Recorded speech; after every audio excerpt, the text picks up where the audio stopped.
यो चाहिँ हाम्रो टाइफ्लेटसँग यसरी कलमी गरिएको उन्सु जातको सुन्तला हो।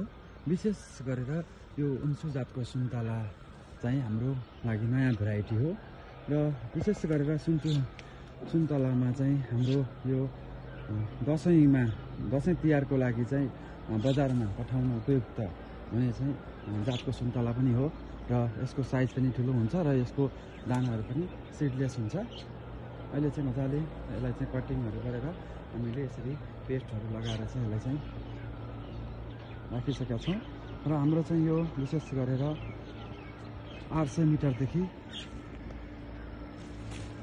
1600 मिटरसम्म हामी यसको व्यावसायिक रूपमा खेती गर्न सक्छौँ। यो चाहिँ भदौ असोजमै पाक्ने खालको जात हो। विशेष गरेर तपाईँहरूलाई चाहिँ यसको बिरुवाहरू आवश्यक छ भने हामीसँग माग गर्न सक्नुहुन्छ। यो अब असारमा 2 वर्ष पुग्दैछ। अहिले चाहिँ हामी चाहिँ विशेष फागुन चैततिर चाहिँ यो भिडियो बनाइरहेका छौँ।